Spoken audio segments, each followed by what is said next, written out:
यशायाह 1:3 में हम लोग पढ़ रहे हैं कि बैल तो अपने मालिक को पहचानता है और गधा अपने स्वामी की चरनी अपनी घर को पहचानता है, परंतु मेरी प्रजा इजराइल विचार नहीं करती है। अब समझिएगा, जिसको परमेश्वर ने अपनी समानता में बनाया, प्लीज है ना, ध्यान से सुनेगा इस चीज को, जिसको परमेश्वर ने अपनी समानता में बनाया, लिखा है कि स्वर्ग दूतों को उसने ऐसे ही बना दिया होगा, और बाकी चीजों को लिखा है कि उसने शब्दों से कहा, सब कुछ शब्दों से बन गया। पर जब बारी आए मनुष्य के बनाने की, मेरे बनाने की, मुझे बनाने की, आपको बनाने की, तो लिखा है कि बड़े चाव से उसने क्या किया, मिट्टी ली, उसे आटा जैसे गूंथते ना आप लोग आटे की तरह, उसको गूंथा होगा, समय लगाया उसमें। उसने ये नहीं कहा, वो कहता तो हो जाता कि मनुष्य बन जा, मनुष्य बन जाता, लेकिन जब मुझे और आपको बनाया तो समय लगाया। और कितने दिन में बनाया होगा? बाइबल बताती है, बाइबल नया नियम बताता है कि उसके लिए 1000 वर्ष एक दिन के बराबर है, और एक दिन 1000 वर्ष के बराबर है। इसका मतलब उसने अगर एक दिन लगाया तो 1000 वर्ष लगा दिया हम पर, है ना। जब वो बना रहा था अपनी समानता में बड़ा खूबसूरत करके, आओ हम मनुष्य को अपनी समानता, सूरज चांद तारे सारी चीजें उसने बना दी, सारी चीजें शब्दों से कही, और बड़े बड़े तारागण, इस पृथ्वी से भी बड़े बड़े ग्रह उसने बनाए, शब्दों से बन गए। पर मनुष्य को, मुझे और आपको बनाया था, इस समय क्या कहा उसने, कहता कि आओ हम मनुष्य को अपनी समानता में बनाए। मुझे, आपको, खरन को, यश को, ये और जो ऑनलाइन सुन रहे, मसीह में जो प्रभु को मानने वाले, उनसे प्रभु बात कर रहा कि मैंने तुमको बनाया, और अब मैं मनुष्य को बना करके खेदित हूं, पछता रहा हूं, उनके चाल चलन खराब हो गए, वो फिर गए हैं मुझसे। बैल तो अपने स्वामी की आवाज को पहचानता है।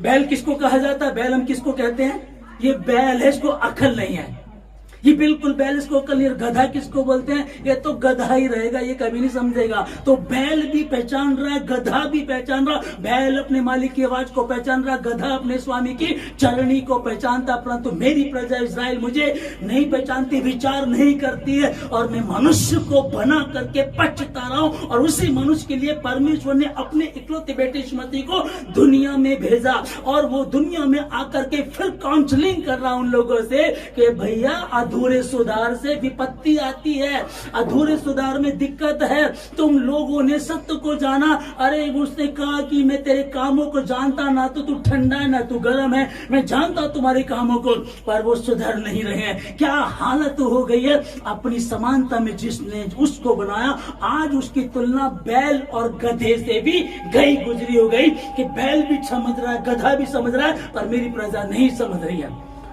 समझ रहे इस चीज को? पर उसकी दशा पर दुष्ट आत्मा जब किसी में से निकलती है और जगह ढूंढती नहीं पाती है, तब उसकी दशा बुरी हो जाती है। लेकिन अब हम इसको क्या करें, कैसे करना? इस घर को हमेशा भर कर रखें, इस मंदिर को, जिसको उसने मंदिर कहा है, समझिएगा। फिर बैल से भी गया गुजरा, गधे से भी गया गुजरा है, और फिर हम 1 कुरिन्थियों 3:16-17 में पढ़ते हैं कि तुम्हारा शरीर तुम्हारा नहीं। और वो क्या क्वेश्चन मार के कहते कि क्या तुम नहीं जानते, क्या तुम नहीं जानते कि तुम्हारा शरीर तुम्हारा नहीं है, परमेश्वर का मंदिर है, परमेश्वर का आत्मा इसमें वास करता। यदि कोई इस मंदिर को, हालेलुया, अगर कोई इस मंदिर को नष्ट करेगा तो परमेश्वर उसको नष्ट करेगा।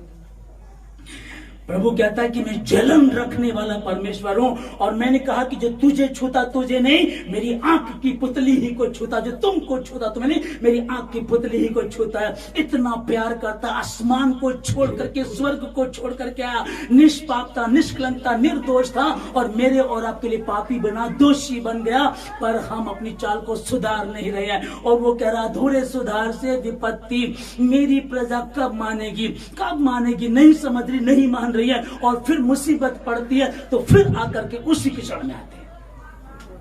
प्रभु संभाल ले। उस दुष्ट आत्मा ने दुष्ट आत्मा से कहने लगा, प्रभु तेरा नाम क्या है? प्रभु किसी दुष्ट आत्मा को बोलने नहीं देता था, पर वो बताना चाहता था कि सुनो, ये एक नहीं है, पलटन है, सेना है, 6000 दुष्ट आत्माएं इस अकेले व्यक्ति में है। इसलिए पहाड़ों से सर टकराता था, सांकलों को तोड़ देता था, उस मार्ग से कोई आ जा भी नहीं सकता था। ऐसी दशा इसने कर दी। घर के लोग परेशान, टोने टोटके वाले सब फेल हो गए, झाड़ फूंक करने वाले सब फेल हो गए। उस दिन यीशु मसीह उस जगह आया। लिखा कि नाव में से उतरा, जिसको कोई सांकलों से बांध के नहीं रख सकता था, जिसको कोई पकड़ नहीं सकता था, जिसने जीना हराम कर दिया था लोगों का। जब यीशु मसीह ने पांव रखा तो वो खुद आकर के कहता है, हे परम प्रधान परमेश्वर की संतान, कहां पता हुआ तू क्या हमें समय से पहले यातना देने आया? तो ऐसा कर हमको उन सुअरों के झुंड में। अब एक चीज को समझना कि जिन दुष्ट आत्माओं को सुअर भी बर्दाश्त नहीं कर सके और तुरंत डूब मरे, वो आदमी लिए घूम रहा था। एक आदमी इतनी दुष्ट आत्माओं को अकेला लेकर के घूम रहा था, और वो 6000 और सुअर कितने थे?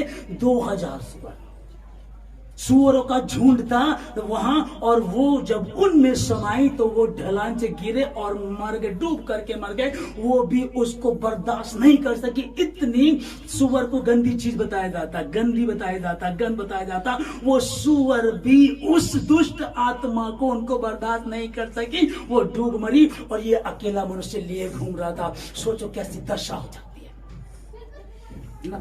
बैल तो अपने स्वामी, गधा अपने मालिक की चरणी को पहचानता है, लेकिन मेरी प्रजा, और यही रोना है, आसमान को छोड़ करके आया उसी मनुष्य के लिए जिसने उसकी आज्ञा को नहीं माना, उसी के लिए आया, उसी के लिए कोड़े खाए, उसी के लिए उसके मुंह पर थूक दिया गया। इसीलिए तो सहरा था ना वो, कि क्योंकि एक बलि, निष्पाप बलि देना जरूरी है, ताकि जब वो मरे तो यूहन्ना 3:16 पूरा हो जाए, ताकि जो विश्वास करे वो नाश ना हो परंतु अनंत जीवन पाए। इसलिए परमेश्वर ने अपना इकलौता बेटा यीशु मसीह मरने के लिए दे दिया, क्रूस पर मरा। और मात्र मरा नहीं, बहुत बुरी दशा उसकी कर दी गई। उस परमेश्वर ने मुझसे आपसे प्यार किया। और शुरू की आयत में कहता, अपनी समानता में मनुष्य को आओ हम बनाए। और अगली आयत में बाद में कहता है कि मैं मनुष्य को बना करके खेती तो पछता रहा हूं। सोचिए आप और मैं, जितने इस समय सुन रहे हैं, विचार करो एक मिनट के लिए कि मुझे बना करके मेरी माँ रो रही है। कई बार होता ना, बच्चे जब गलती करते माँ बोलती है इससे अच्छा तो मैं बांझ ही रहती, ऐसे बच्चे से तो मैं बच्चा पैदा ही ना करती। कई बार माँ बापू को आपने सुना होगा, कितने लोगों हम सुनते हैं, ऐसी औलाद से तो ना होना ही सही था, ये लड़ रहा, झगड़ रहा, गंदे काम करता, लोगों की बुराइयां दिलवाता है। वो परमेश्वर ने नहीं कहा। माँ बच्चे को छोड़ सकती है, एक बाप छोड़ सकता है, परंतु मैं तुझे कभी नहीं छोड़ूंगा। देख लो, माँ कह देती कई बार, ऐसे होने से तो मर जाता। कितनी बार बच्चे को बेदखल कर देते हैं, पेपरों में निकलवा देते हैं कि आज से इसका हमारा रिश्ता नहीं है। मन से भले होता रहे, लेकिन लिखवा तो दिया ना। उस परमेश्वर ने नहीं कहा, कहता है कि मैं युग के अंत तक सदैव तुम्हारे साथ हूं। दूध पीते बच्चे को माँ भूल जाएगी हो सकता, परंतु मैं तुझे कभी भी नहीं भूलूंगा, नहीं छोड़ूंगा। तुम मेरे प्रति ईमानदार हो, मैं उससे कहीं ज्यादा ईमानदार हूं। और मैंने अपना लहू बहा दिया, परख कर देखो कि यहोवा कहता भला, किसी दुष्ट आत्मा की कोई जरूरत नहीं है कि वो तुमको छू सके। पानी जब कश्ती होती है, कश्ती समुद्र में तैरती है, वो सालों साल चल रही है, इस पार से उस पार, उस पार से इस पार जाती है, लेकिन एक दिन वो डूबने लगती है। ऊपर से तो पानी आया नहीं, तो आया कहां से? नीचे से। इसका मतलब नीचे छेद हुआ है। तो उस नाव को चेक कर लीजिएगा।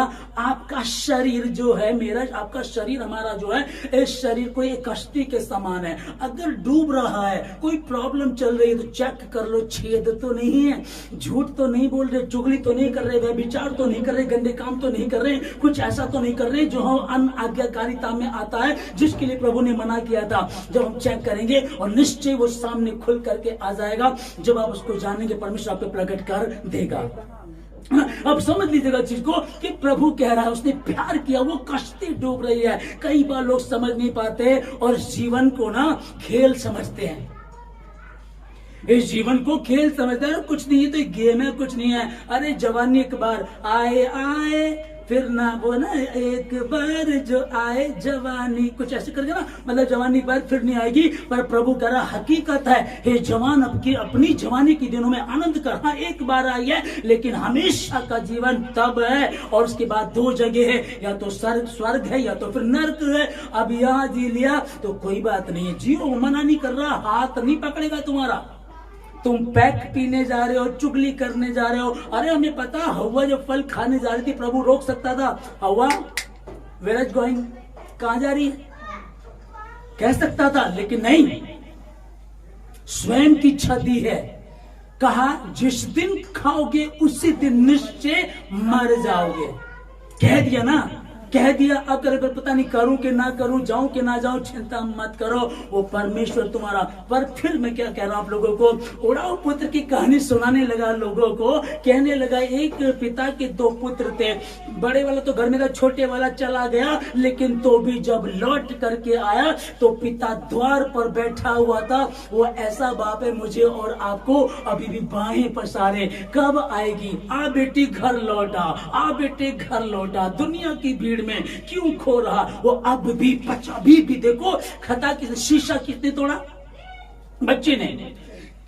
फुटबॉल खेलते हुए, बॉल खेलते हुए किसी कार का शीशा तोड़ दिया आपके बच्चे ने। जिसका शीशा टूटा वो कहाँ आएगा, कोई बताएगा, अरे भाई उसका लड़का था वो, अरे भाई ये उसका लड़का था, तो वो आदमी कहाँ जाएगा, उसके घर। वो कहेगा आपके बेटे ने हमारा शीशा तोड़ दिया है, 10,000 रुपए का है, लाओ दो।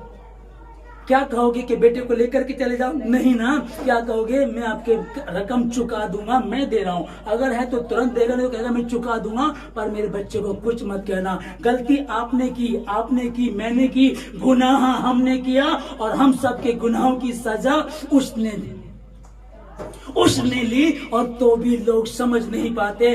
ना कई बार कहते मेरे से ऐसा हो गया, तो कुछ भी नहीं होता। यदि परमेश्वर हमारे पक्ष में तो हमारा विरोधी कौन हो सकता है? क्या कोई हमारा विरोधी हो सकता है? हालेलुया।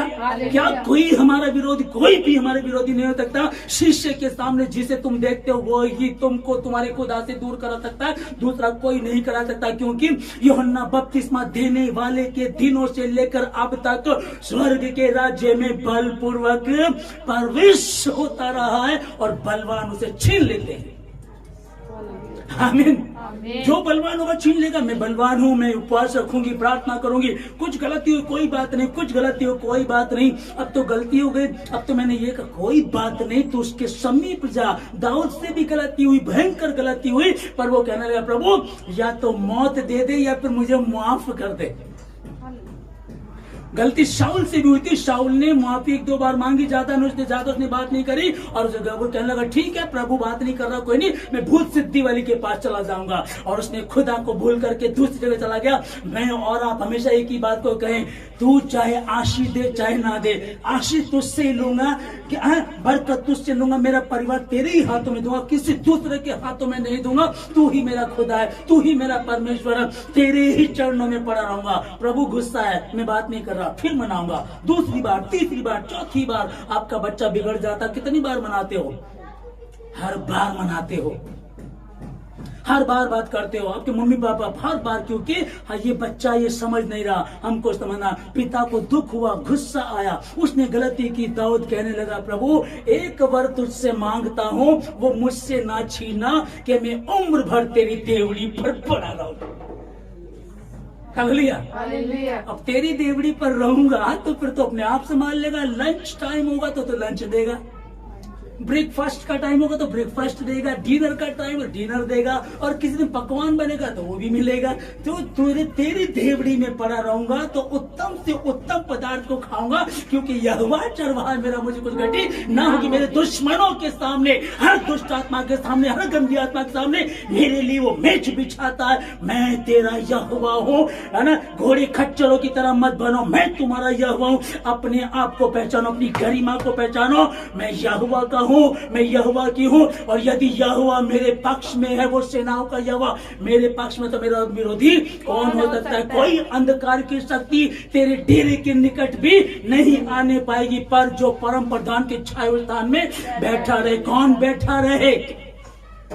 जो परम प्रधान की 6 स्थान में बैठा रहे उसकी बात चल रही है। अभी तबीयत खराब हो रही तो आज प्रार्थना में नहीं आए, भवन में नहीं आए, फिर कौन सी वचन को पढ़ रहे हो? बार बार तुम उलझे रहते हो। क्यों? अंधकार की शक्ति तुमको घेर लेती है, क्योंकि मेरी प्रजा मेरे ज्ञान के न होने के कारण नाश हो जाती है। और ज्ञान को रखो, वरन यहोवा के ज्ञान को रखो। दुनियावी ज्ञान की बात बाद की, सेकंड नंबर पे ज्ञान ढूंढो, वरन यहोवा का ज्ञान ढूंढो। और जब उसका ज्ञान होगा तो ये अंधकार की शक्ति आपका कुछ भी बिगाड़ नहीं सकती। हालेलुया। उसी ने कहा मैं तेरा परमेश्वर हूं। क्या मेरे लिए कोई काम कठिन है? क्या यहोवा का काम ऐसा भारी हो गया है कि तुम्हारी प्रार्थना ना सुन सके? क्या उसके हाथ ऐसे छोटे हो गए कि वो बरकत ना दे सके? अरे वो कहता और काम हो जाता। वो कहता पहाड़ चिल्लाने लगते, वो कहता पेड़ पौधे उग जाते हैं। कैसे हो गया? उसने कहा चांद तारे हो गए। वो कहेगा ये मेरी बेटी, ये मेरा प्रिय पुत्र है, ये मेरी प्यारी बेटी है, ये मेरा प्यारा बेटा है। मैं यीशु का हूँ, यीशु मेरा है, मैं उसकी दुल्हन, वो मेरा दूल्हा है। अब जब दुल्हन दूल्हे के प्रति ईमानदार होती है ना, तो दूल्हा जान दे देता है।